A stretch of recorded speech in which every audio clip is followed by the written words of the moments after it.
Well, to those that just arrived in our room, good morning again, and I hope you all are well. It's a beautiful day in London. We don't have sun very often, so it's a blessing to be like that today. And remind you all that this is not a lecture, this is a study. Please feel free to make questions, to open your mic, to talk to us, because that will make our study better, okay? Let's start today. We stopped in the sentence here. Prejudices, it would be useless to proceed. So we will continue from this point.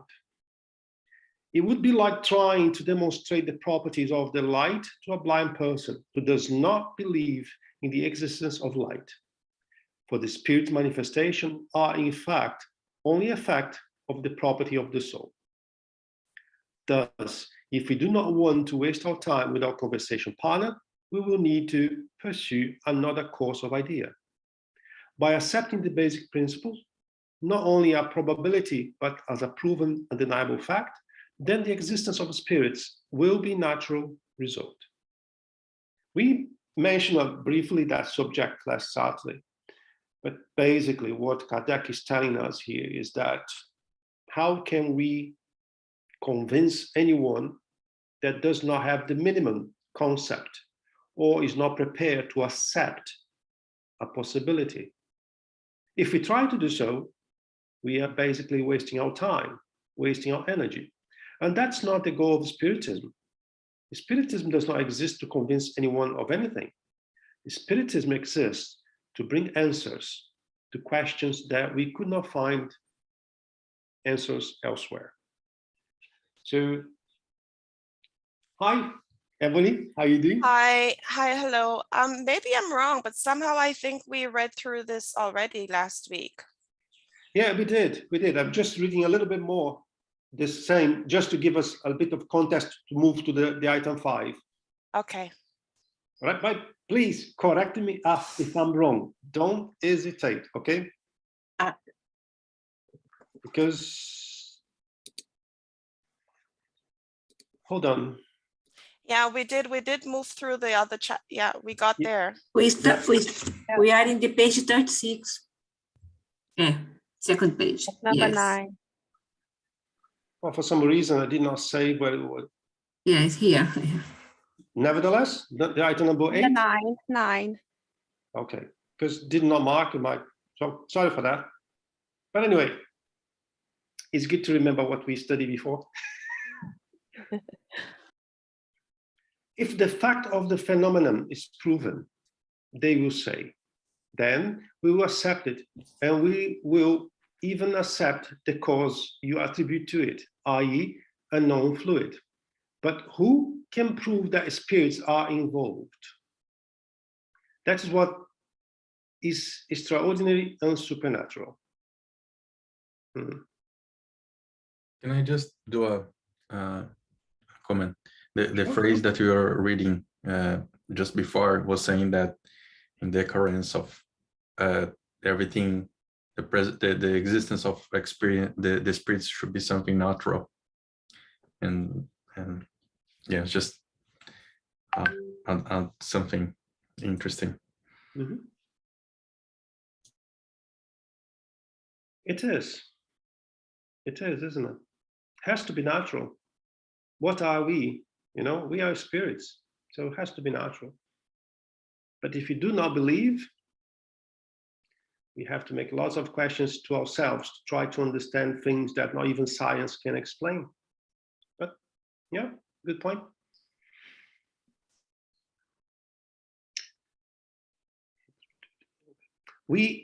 Kardec is talking here on the item 9 about fluid, right? Fluid is something that we should pay a little bit of time to understand how we work, how that works, because mediumship is based in the connection, perispirit to perispirit, energy, fluid. So as we move along, we will study a little bit more about that. But there isn't a lot of books that I know that speak about it. There is one that I have left in Brazil that brings a lot of concepts about fluid that would be very interesting if I had it here, but I do not at the moment. So carrying on, to meet this objection, a full demonstration of the phenomenon would be necessary, which of course would not be plausible here. Besides, it would comprise a redundancy, since the phenomenon is emphasized in every other aspect of the teaching. There is something, right? I know people that even when they were exposed to the phenomena, when they participate in meetings, when they saw things by their own eyes, they could not believe. So what about us? Do we have to see something to believe? What if we don't see anything? Does it mean that it does not exist? So it is a question that's not easy to answer. But Jesus said that praise those that believe without seeing. So it's always a question that I have in my mind. Nevertheless, in order to sum it up in few words, we will state that the phenomenon is theoretically based upon the principle. Every intelligent effect must have an intelligent cause. And this is what Kardec used to start his work.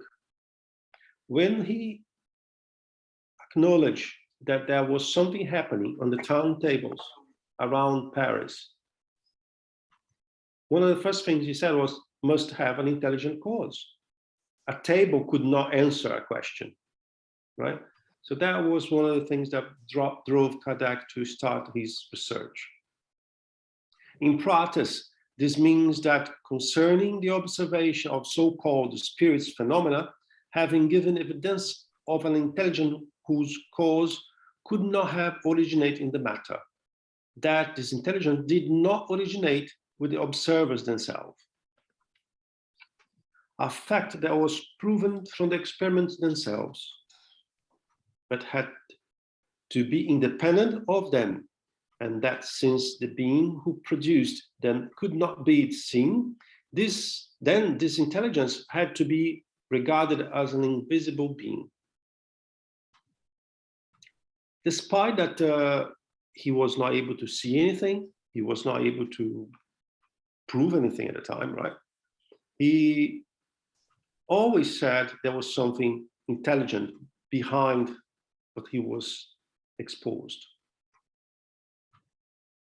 Many mediums, they doubt about themselves, especially in the beginning. But how could I know such a thing? If I don't know how to speak German, how can I speak in German? If I do not know physics, how can I elaborate a test explaining the quantum physics? I could not. So we always have to consider that it's more than what we know, and allow ourselves to go through the process to understanding slowly and step by step what a mediumship is.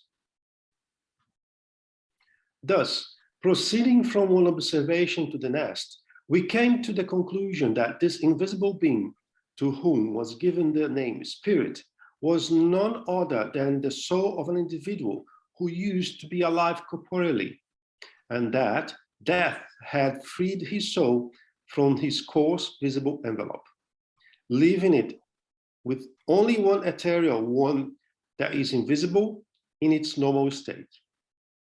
In this then, the extraordinary and supernatural are reduced to the most simple explanation.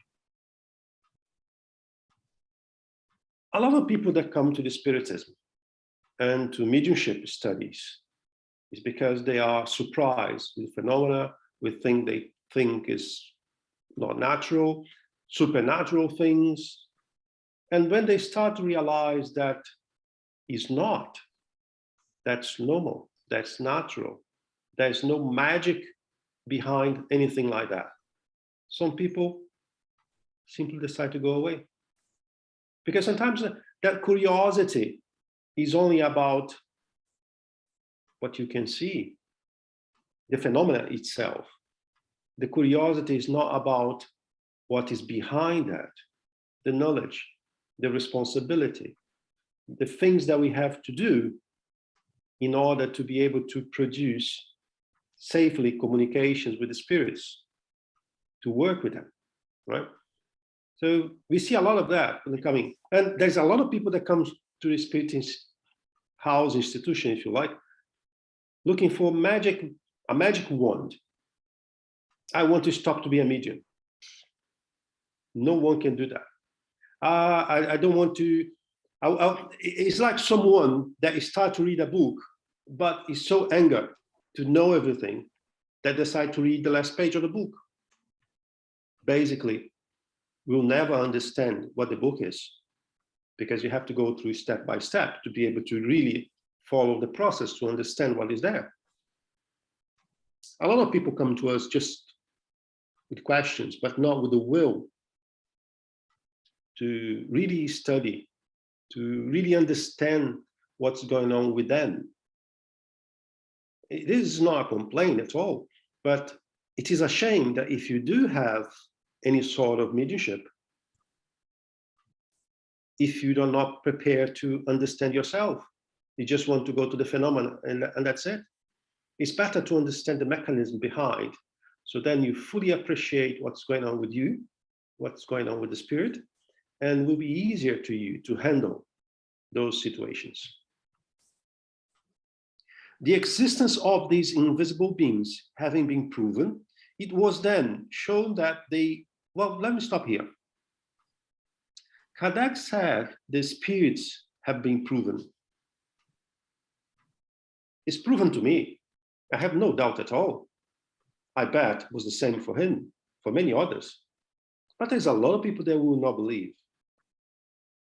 By the way, there are people nowadays still advocating that the earth is flat.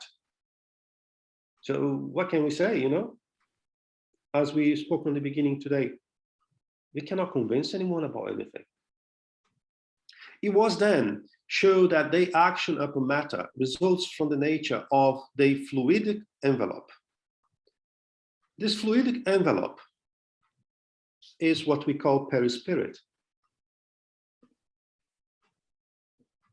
I don't want to go deeper into this subject because it's not our goal here, but there's a lot of things we could learn about this subject, and that will help us understanding better mediumship.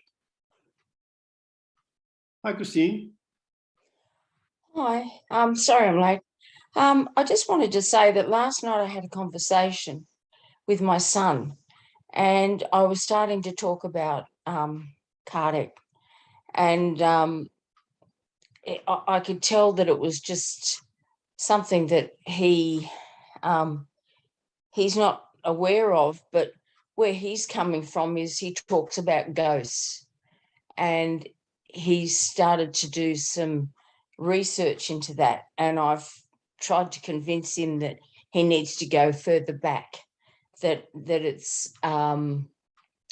it's more than just what might be heard or someone feels, a touch, the hair raised on the back of their neck, that there's scientific meaning, but I just couldn't convince him at that point to understand that there is science behind what he's now trying to discover him for himself.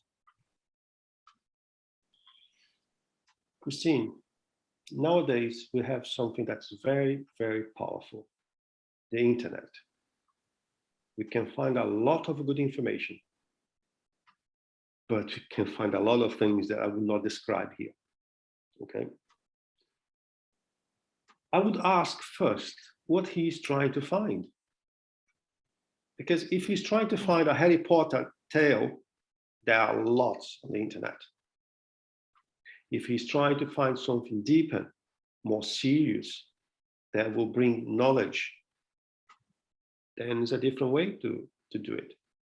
It depends on a person's trying to, and there's a lot of things that we see through the internet. And I saw like one yesterday, someone offering their service, their mediumship service to fix a marriage, to make you rich, to expel ghosts from your house and things like that.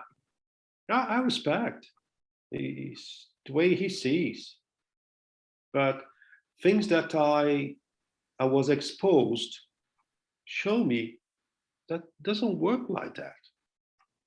So back to your son, I would say, what is he trying to find? Remember that you will not convince him of anything. And I will tell you something that has happened to me. I have a friend that did not believe in spirits, did not want to be a spiritist. But one day he started to make questions. I said, what do you want to hear? Because you don't believe. You don't want to believe. So why are you making questions? And he said, because I'm trying to find science behind this. So brilliant. If you try to find science, I brought the next day to my work 3 different books, and I gave to him. Start here, if that's what you're looking. Make notes of every question you may have, and I will do my best to answer. Today, he's a spiritist, but he wanted to find the information in the first place. I was not giving any information to him because I want him to be A, B, or C. So ask him what he wants. If you just want, like I said, a Harry Potter tale, so be it. But if you want something more serious that will push him to analyze things in the tales, then I would say Spiritism is the way to go. We have 2 hands raised. I will start, I think it was Liz, the first one. But hi, Liz. Hello. I just wanted to express a comment around this, because obviously so many people are still in the fantastical and supernatural page when it comes to mediumship and all of that. But the word ghost is something that bothers me so much nowadays, because I do feel that is a way to, not that people would do it intentionally, but the word ghost, it kind of denaturalized and dehumanized the whole thing. And when we say that, our spirits, it puts closer to who we are really. And we see all these programs, which I find really appalling. And sometimes you stop a little bit to see what they're up to. And it is always something very frightening. They always want to put things out there as something very frightening. And as we've been studying here, when people actually find a little bit more information based on science, as we are doing here, and we actually comes to the conclusion that is something so natural, it kind of make, maybe some people will be very disappointed because there's nothing else apart from what is natural. Well, Liz, I hear what you're saying, but many years back, I decided not to bother with names, what people think. I decided to stick to what I know, based in studies and practice. And if somebody wants to call ghost, I'm a ghost, if they like. If somebody wants to call me spirit, I'm a spirit. It doesn't bother me anymore, right? Because at the end of the day, it's like words. Some people are really fighting to change words, even in the spiritism. But if you go on the Kardec original books in French, they are there.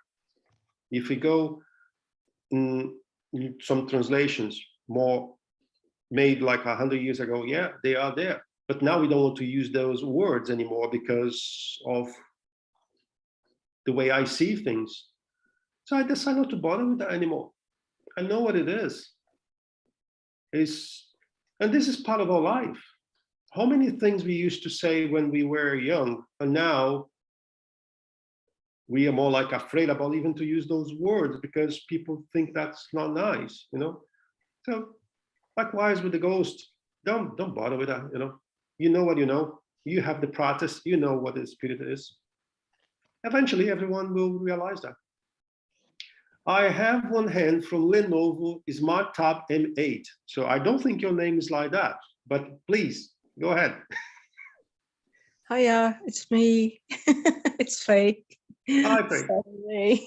Sorry. Well, yeah, I just wanted to add to what you were saying, that we've got to be aware, especially now, if when the Spiritism is being learned in everywhere in the world, that we've got to respect the languages as they are.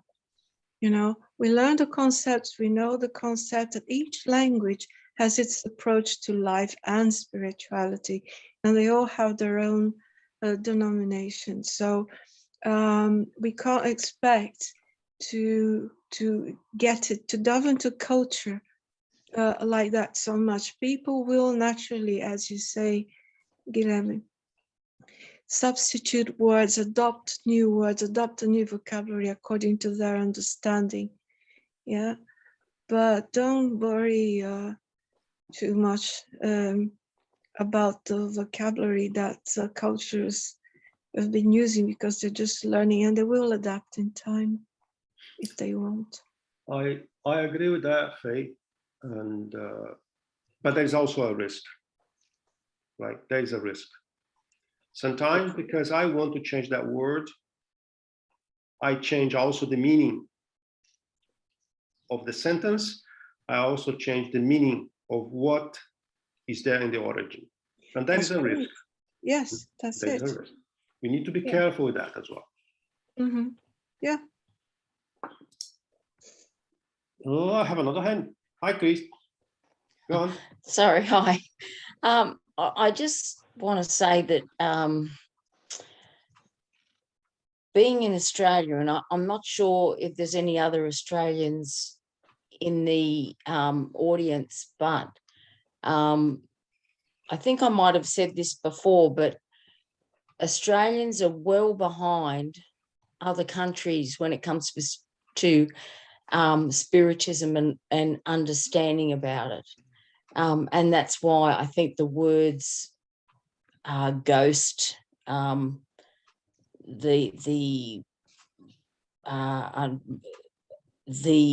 dead, thinking about things that seem unnatural are used because essentially we're not as advanced, we're quite ignorant when it comes to spiritism. And I apologise to anybody who is offended by that, but that's how I feel, that there's not a lot of Australians that I've come across that use the word spiritism. They use the words medium or mediumship, and they think that, as we've discussed, that they know how to get rid of bad spirits or talk to someone who's passed over, but they don't fully understand what it means to be a spiritist, which is what I'm starting to understand. Christine, that's very normal. And if anybody says to you, yeah, there's a ghost or there's something, what is a ghost? Is it doing anything that needs to have an intelligence behind it? So that's fine. As far as the person understands the concept that a ghost is something that has an intelligence behind that can help or can create harm, it's fine. And that's a process, even in some other countries where we also have spiritism well settled. There's a lot of people think like that as well. It's nothing, I don't see that as something particular from Australia or any other country. No, not at all. Even in my hometown, if you like, some people think that I'm talking to ghosts. So be it. I am talking to ghosts, but I know what they are. And I will tell you a secret. When you die, you will become one. If you want to be called ghost, spirit, or anything else, it's your choice. But what you are will be exactly the same. Doesn't matter the way you call yourself or the way someone will call you. All right? Let me continue here a little bit. This action is intelligent since upon dying, they lose only their body and retain the intelligence that comprises their true essence. I'll stop here a little bit because sometimes people think, well, when we die, we'll change. Not at all. When you die, you remain who you are. If you are a good person, you remain a good person. If you are not, you remain what you are, you know? And what you think, what you feel, who you love, who you hate, remains with you. Is the only difference is you leaving behind your physical body. That's all. This is the key to all phenomena erroneously regarded as supernatural. Therefore, and when you talk about supernatural here, we see quite often in America, like they have TV shows showing supernatural things, people recording, they go into haunted houses, recording, trying to see things, and yeah, that's fine. Instead of trying to record something that you will not, unless you have a specific preparation. And that means you also need a medium to be able to record it, otherwise you will not. What you gain from it? You're making money, really, isn't it? If it's a show on TV, you're making money of it. But you're not learning anything from it. You're not improving your morale. You're not improving what you know. You're not improving what you are. On the Spiritism, on the other hand, what we're trying is not to give emphasis on the phenomena, is to give you knowledge so you can improve yourself morally, spiritually, and understand what's going on. Because things, for example, that you were really, really scared because it's a ghost, because it's poltergeist, or whatever. When you start to understand how it works, you don't fear anymore. I'll tell you a secret. As my wife is not here, she will not complain. But when she started to develop her mediumship, I had to go to my bed and leave the lights on for years because she was really, really afraid about spirits. Nowadays, after a learning curve, after studying, after the practice, I can sleep normally again. But in the beginning, she was so afraid about spirits. She could see, she could feel, but she was really afraid. So how we can change that? The only way I know is study and with the practice. I'm glad she's not listening to me. Therefore, the existence of spirits does not result from a preconceived theory or hypothesis dreamed up to explain the facts, but instead, it is the result of observation and the natural consequence of the existence of the soul. So here we have two things.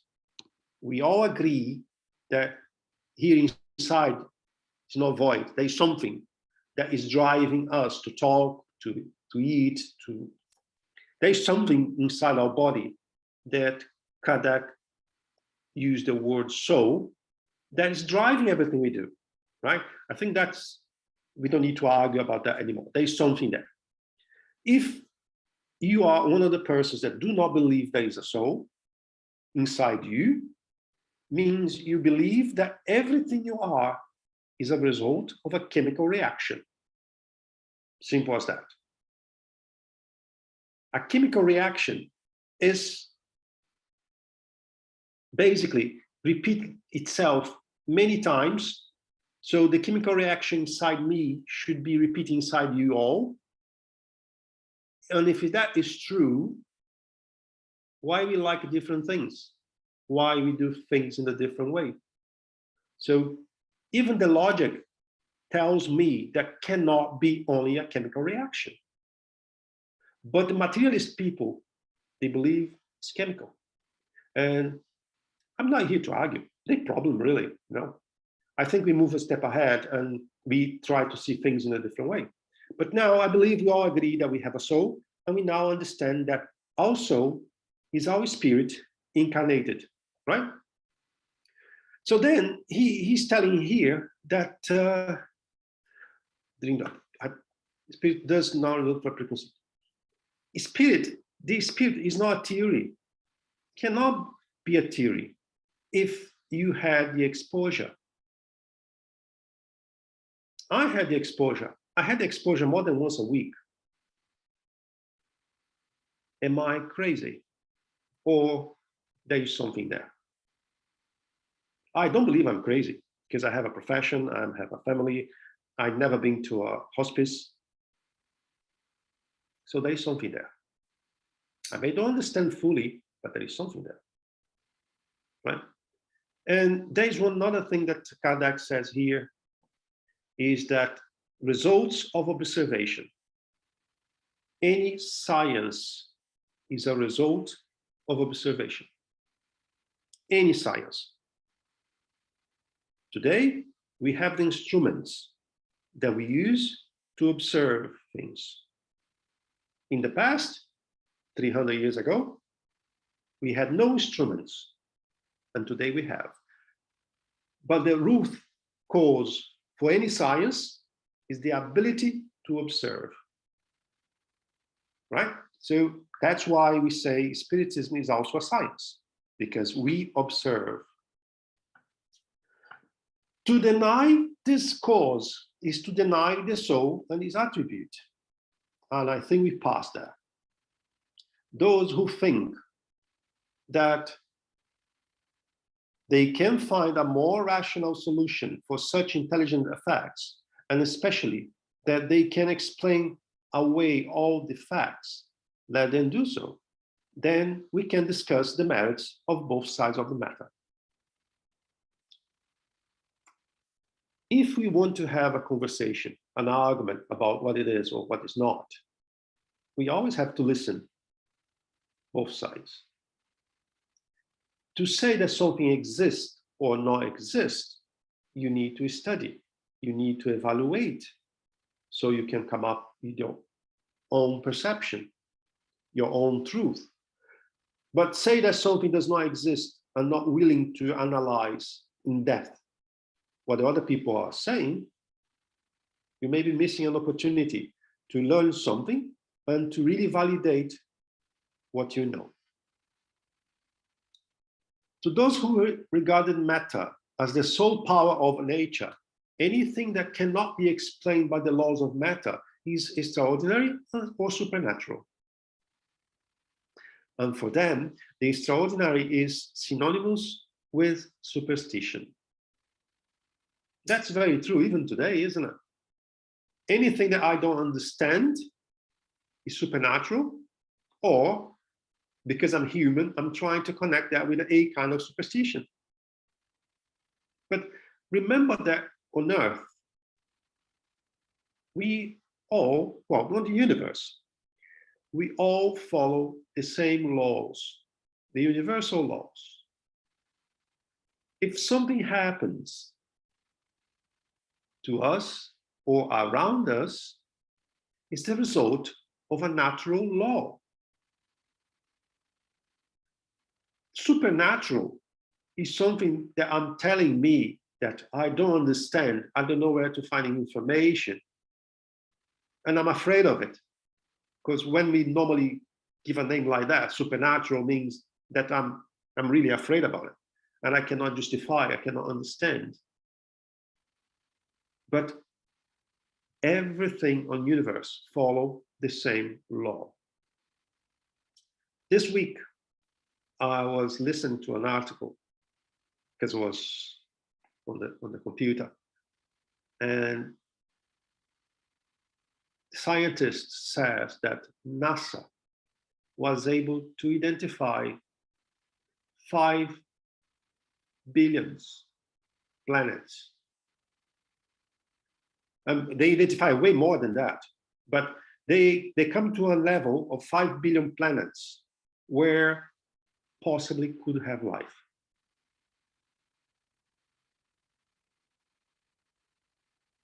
Do you believe there is life away from Earth? If you do, great. If you don't, great as well. But then we have to think all this thing that we can see nowadays through satellites to telescopes, they are only there just to please our eyes.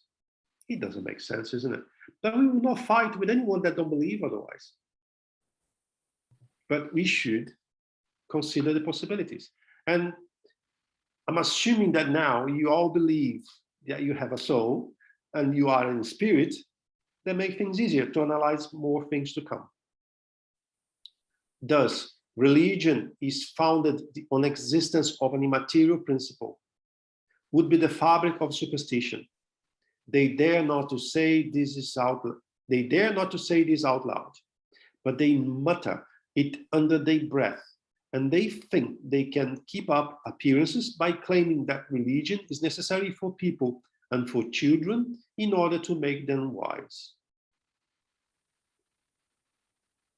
I think religion, in the sense of the word religion, is positive, because the origin of the word religion is religare, that means connect.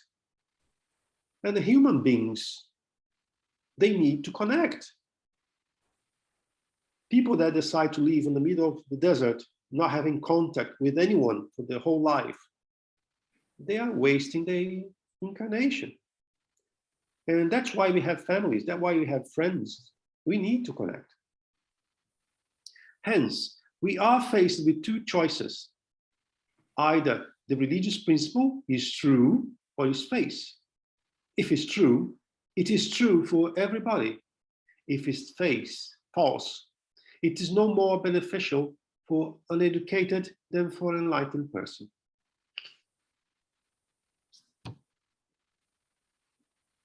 What I like in the Spiritism is that flexibility that the Spiritism gives to me to allow me to come up to my own perception of things, to evaluate everything that is there and make my own choices.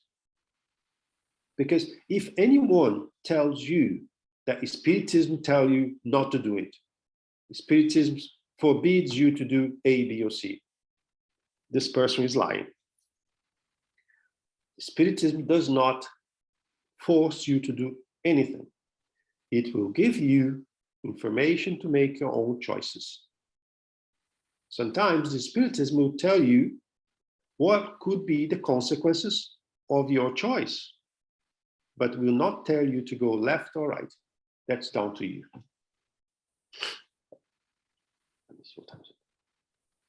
Those who attack Spiritism by calling it extraordinary usually find support in the materialist principle, and thus, in denying every effect of an extra-material origin, they necessarily deny the existence of soul. We spoke about that here today already, right? So I'm not going to comment here. However, probe the depth of their thought and scrutinize the meaning of their words, and you will almost always find the principle which, even if not categorically formulated, nonetheless shines through under the guise of the rational philosophical pretense behind which they hide it. Therefore, by rejecting the unextraordinary everything that results from the existence of the soul, they are at least being self-consistent. Since they do not admit the cause, they cannot admit the effect. Hence, the prejudice that keeps them from judging Spiritism soundly, because they start from the principle of denying everything that's not material. what we just read here, basically what I think is important to retain is that if you don't believe, that's fine. But you cannot tell me that what I believe does not exist unless you prove otherwise. But the materialists, they could not prove anything. Hi, Christine. Hi, I was just on that paragraph. It just takes me back, and excuse if I say the wrong words, but when I was watching the movie Kardec, one of the sentences he used was very profound, was basically on the premise that those that don't believe, those that sit in judgment, like the Catholicism, are those that don't follow the process of doubting, investigating, or thinking, and then knowing. So basically, the scientific method of anything that you do, you might doubt it in the first instance. Then you think about it, find out the facts, and then you know. And to me, that paragraph there sums up that in what I saw in the Kardec movie. Yeah, that's brilliant. As I said here on the first time we had our encounter, I said, do not trust in everything I say. Actually, do not trust in anything I say. Because I prefer that you come to your own conclusions. I prefer that you do your research. And hopefully, you come to the same conclusion as me. But if I don't, I may be able to learn something with you. And doubt is always positive. Doubt should be there always. Like I used to say, we in the Spiritist movement, we should ask more, because there's a lot of people just saying yes, sir, instead of asking, instead of trying to understand something that they did not. And Christine, you remind me something that someone asked last week. I don't remember the name of who was anymore. So many things I received, but someone asked if I'm not an ostensive medium, if I can suffer from an obsession problem, obsession influence. I'm just answering that now here, so otherwise I will forget later, and that's related to mediumship. Okay. The answer, a short answer is yes. Even the person that is not an ostensive medium, is possible that she or he will suffer an obsession. How is that possible? And then I'll give you an example, because we're going to talk about obsession down the book anyway. We all work, right? Or at least, let's pretend that we all have a work, and we have our colleagues that we like, and we have our colleagues that we do not like. And that colleague that we do not like does everything in his power to make my life at work more miserable. This is an obsession. I can tell that's a kind of obsession, right? If it does happen to us, incarnated, between incarnated spirits, it can also happen between a discarnated and incarnated spirit. And you don't need to be a medium, ostensive medium, to suffer that kind of thing I just said. It happens because we are humans, because we are spirits. So I'm not going to go deep in that. I just want to give some answer. But yeah, that's possible. Okay. I don't remember who asked me anymore. Sorry. But as for us, just because we claim that the effects result from the existence of soul, must we therefore accept all the facts that are deemed to be extraordinary? A lot of people, when they come closer to the Spiritism teachings, they start to see spirits everywhere, kind of not visually see, but they start to think that everything that happens is because there is a spirit behind.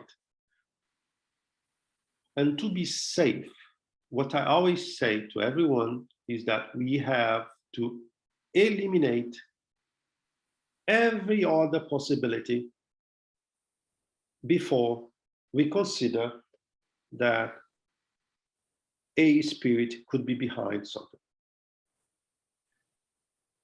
Why I'm saying that? Oh, I feel like cold wind coming in my house when I'm sitting in that place every day. Yeah, because you leave the window open in the other room, and then the air comes faster because it creates a venturi. So there's nothing related to a spirit. But if you close that window in the other room, that will stop. So what I'm saying is we have to eliminate every possibility before we consider something related to spirits. Okay? Ah, Munir, you there? I didn't see you. How you doing? Hello, Guilherme. Hi, everyone. Fine, thanks. Guilherme, what I was going to say is that sometimes it's lack of coherence that we show, whatever our starting point. Because if I say I'm materialist, and then I don't believe in anything that is spiritual, when I'm faced with a phenomenon that my materialistic point of view can't explain, I should be open to change my starting points and then try to explain that. That's what scientists, serious scientists do. Well, my theory is not enough to explain this new sort of phenomena. So what shall I do? Well, rethink it. Then you start from different premises and then you move and try to explain. And then if you say, okay, spiritists, we believe in spirits. So from that starting point, we start to analyze. But also, as it's been said here, we can't just see spirits everywhere doing everything all the time. And whatever we don't have an explanation, as you said, oh, it's because of the spirits. Oh, the spirits are doing that. Oh, there's a meaning behind this. No, we have to be very scientific in this sense. Well, could it be? Yes, it could. But are you sure? No. So let's investigate.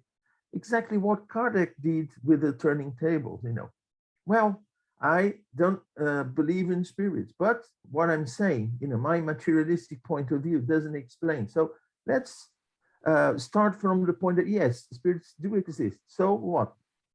Can I explain? And that's what he did. And all the time he's insisting that use scientific methodology. That means if you don't have an explanation, try to prove with the theory that you have, the starting point that you have, you accept. If it doesn't explain, you change it. Change and say, okay, now I assume that, yes, spirits do exist. Can I explain? Can I build a theory to explain what? Yes, I can.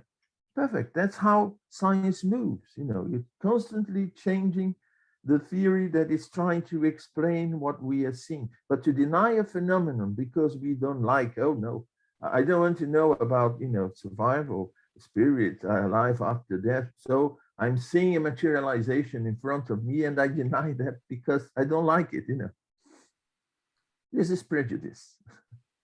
There isn't another word for me, but prejudice in this case, preconceived ideas that you don't want to let them go, and even your reason, you just, forget it. I think I will, sorry, tell a small joke, a short joke, okay? There was a mediumship meeting. Everybody was sitting there in the penumbra, okay, media luz, not too much light. And everyone was with eyes closed. And the medium was saying, I am feeling my mentor here. my mentor, he touched my head. Oh, it's so soft the way that he's touching my head. But later on, they discovered that it was a spider that came from the ceiling and it was in her head. So as you said before, we can't claim that everything comes from the spirits, but sometimes comes from the spider. That's it. Very nice. And we have Charles with us. Welcome, Charles. Hello. Yes, sorry for the delay in joining. Yes, what basically Kardec is doing here is explaining the dogmatic approach of a lot of scientists, which is this dogma of materialism, because they never proved that the spirit or the soul does not exist, never. And then they invent some drawers, you know, some big drawers like extraordinary or supernatural. They open the drawer and put all the things that they don't like in it and just forget them. So this is, as Munir exactly said right now, all but a scientific approach. And there are now more and more initiatives like the Manifesto for a Post-Materialist Science. So you can search it on internet, and you will see that more and more scientists are now telling, okay, we should go out of this dogma. We cannot do what we are criticizing from the religions. The religions have dogma, but the science has also dogma on the opposite way, you know, the anti-religious dogma, it can be said like this. And this is exactly what Kardec is here fighting against, because again, the biggest enemy, I would not say even of Spiritism, because it's a case, of course, but the biggest enemy of the evolution of the world is materialism, clearly. And this is what we have to fight against. And here, Kardec brings you a kind of a toolkit of arguments that we can use when people come with such discussion like supernatural, which does not exist, and extraordinary, okay, to fight against. Without violence, of course, it has to be with arguments. Very good indeed.